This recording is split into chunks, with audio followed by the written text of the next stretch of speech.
Hello, അസ്സാം വലൈക്കും. Welcome back to my channel. എന്താണ് എല്ലാവരുടെയും വിശേഷങ്ങൾ? എല്ലാവർക്കും സുഖമല്ല? എൻ്റെ ചാനൽ ആദ്യമായിട്ട് കാണുന്നവരാണെങ്കിൽ ഒന്ന് സബ്സ്ക്രൈബ് ചെയ്തും സപ്പോർട്ട് ചെയ്യുക. വീഡിയോ ഫുള്ളായിട്ട് കാണുക.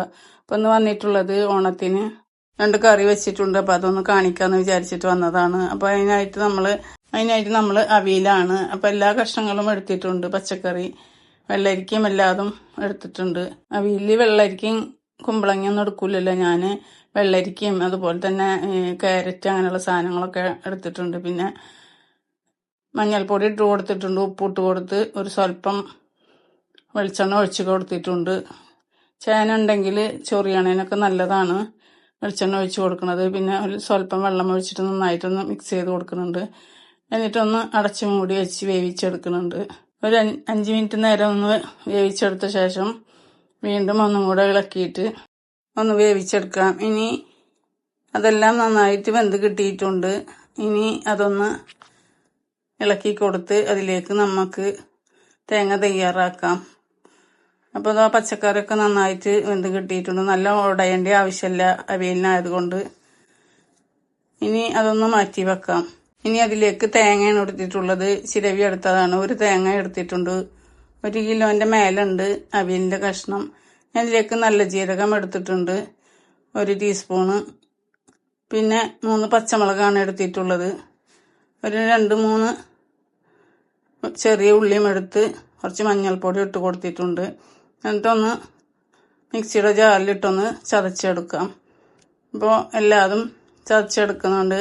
പച്ചക്കറി വേവിക്കുമ്പോൾ മഞ്ഞൾപ്പൊടി ഇട്ട് കൊടുത്തിട്ടുണ്ട്. എന്നാലും തേങ്ങ ചതക്കണേൽ കുറച്ച് ഇട്ട് കൊടുക്കുമ്പോൾ അതൊരു നല്ലൊരു ഇതാണ്. അപ്പോൾ അത് ചതച്ചെടുത്തിട്ടുണ്ട്. ഇനി പച്ചക്കറി വേവിച്ചതിലേക്ക് ഇട്ട് കൊടുക്കുന്നുണ്ട്. നല്ല അരച്ചെടുക്കേണ്ട, ചെറുതായി ചതച്ചെടുത്തിട്ടാണ് ഇട്ട് കൊടുത്തിട്ടുള്ളത്. അവിയൽ എല്ലാവർക്കും ഉണ്ടാക്കാൻ അറിയണതാണ്. എന്നാലും ഞാൻ എൻ്റെ രീതിയിൽ ഉണ്ടാക്കുമ്പോൾ ഒന്ന് പറഞ്ഞതാണ്. അപ്പോൾ തേങ്ങ ഒക്കെ ഇട്ടിട്ട് നന്നായിട്ടൊന്ന് മിക്സ് ചെയ്ത് കൊടുത്ത ശേഷം അതിലേക്ക് സ്വല്പം ഉപ്പിട്ട് കൊടുത്തിട്ടുണ്ട്. ഉപ്പിൻ്റെ കുറവുണ്ട്. പച്ചക്കറിയിൽ എല്ലാം ഇട്ടിട്ടുള്ളൂ. തേങ്ങ ഇട്ടപ്പോൾ ഉപ്പിൻ്റെ നല്ല കുറവുണ്ട്, അതാണ് ഇട്ട് കൊടുത്തിട്ടുള്ളത്. പിന്നെ ഒരു 1/2 കപ്പ് തൈര് ഒഴിച്ച് കൊടുക്കുന്നുണ്ട്. കട്ട തൈരാണ് ഒഴിച്ച് കൊടുത്തിട്ടുള്ളത്. എന്നിട്ടും എല്ലാം കൂടെ നന്നായിട്ടൊന്ന് മിക്സ് ചെയ്ത് കൊടുക്കുന്നുണ്ട്. ഇനി അതൊന്ന് താളിച്ചൊഴിക്കുക ചെയ്യണത്. വെളിച്ചെണ്ണ പിന്നീട് ഒഴിച്ച് കൊടുക്കണില്ല. അവിയൽ താളിച്ചില്ലെങ്കിലും വെളിച്ചെണ്ണ ഒഴിച്ച് കൊടുത്താൽ മതി. അപ്പോൾ അതാ പാൻ വെച്ച് കൊടുത്തിട്ടുണ്ട്. ഇനി അതിലേക്ക് വെളിച്ചെണ്ണ ഒഴിച്ച് കടുക് ഇട്ട് കൊടുത്തിട്ടുണ്ട്. കടുക് നന്നായിട്ട് പൊട്ടിയ ശേഷം ഒരു സ്വല്പം ഉലുവയാണ് ഇട്ട് കൊടുക്കുന്നത്. പിന്നെ ഒരു 3 അല്ലി വേപ്പിൻ്റെ ഇലയും ഇട്ട് കൊടുക്കുന്നുണ്ട്. 2-4 ഉണക്കമുളകും ഇട്ട് കൊടുത്ത്, അതായത് പൊട്ടിച്ചിട്ടാണ് ഇട്ട് കൊടുക്കുന്നത് ഉണക്കമുളക്. എന്നിട്ടെല്ലാതും ഒന്ന് മൂത്ത ശേഷം അവിയലിലേക്ക് ഒഴിച്ച് കൊടുക്കുന്നുണ്ട്. അപ്പം അങ്ങനെ ഉണ്ടാക്കി കഴിക്കാൻ നല്ല രുചിയാണ്.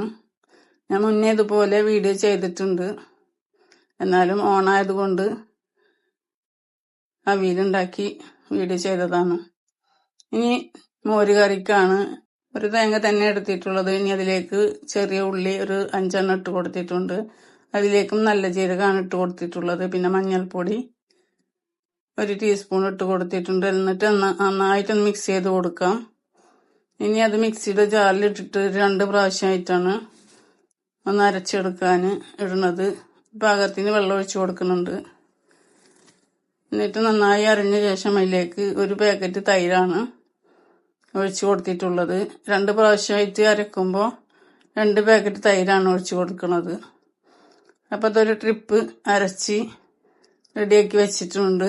ഇനി പച്ചമുളകും വേപ്പിൻ്റെ ഇലയും ഉപ്പും കൂടെ ഇട്ട് കൊടുത്ത് പാത്രത്തിൽ തൈര് അതിലേക്ക് ഒഴിച്ച് കൊടുക്കുന്നുണ്ട്. ബാക്കിയുള്ളതും അരച്ചത് അതിലേക്ക് ഒഴിച്ച് കൊടുക്കുന്നുണ്ട്.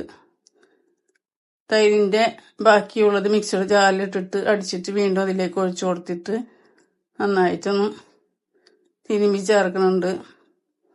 പച്ചമുളകും വേപ്പിൻ്റെ ഇലയും എല്ലാതും കൂടിയിട്ട് നല്ല രുചിയാണ് ഇങ്ങനെ മോര് കറി ഉണ്ടാക്കിയാൽ. ഒരു സ്വല്പം വെള്ളം ഒഴിച്ച് കൊടുത്തിട്ടുണ്ട്. ഇനി അതൊന്ന് പതപ്പിച്ചെടുക്കുന്നുണ്ട് ഗ്യാസുമ്മ വെച്ചിട്ട്. അപ്പം നന്നായിട്ട് ഇളക്കി കൊടുക്കണം. ഇളക്കാതെ ഇരിക്കരുത്, അല്ലെങ്കിൽ മോര് നന്നായിട്ട് ഇങ്ങനെ പിരിഞ്ഞ പോലെ ആവുള്ളൂ. ചെറുതായിട്ട് ഒന്ന് പതച്ച് കിട്ടിയാൽ മതി. കൂടുതൽ തിളക്കേണ്ട ആവശ്യമില്ല. ഇനി ഇതാ ചെറുതായി പതച്ച് കിട്ടിയിട്ടുണ്ട്. ഇനി അത് നന്നായിട്ട് ഒന്ന് ഇളക്കിയ ശേഷം ഒന്ന് താളിച്ചെടുക്കുന്നുണ്ട്. അപ്പോൾ വെളിച്ചെണ്ണ ഒഴിച്ച് പാനിൽ ചൂടായ ശേഷം കടുക് ഇട്ട് കൊടുത്തിട്ടുണ്ട്. കടുക് പൊട്ടിയ ശേഷം ഉണക്കമുളകും ഉലുവയും വേപ്പിൻ്റെ ഇല ഇട്ട് കൊടുത്തിട്ട് നന്നായിട്ടൊന്ന് ഇളക്കി കൊടുക്കുന്നുണ്ട്. മൂത്ത ശേഷം കറിയിലേക്ക് ഒഴിച്ചു കൊടുക്കുന്നുണ്ട്. അപ്പോൾ വീഡിയോ എല്ലാവർക്കും ഇഷ്ടപ്പെട്ടെന്ന് കരുതുന്നു.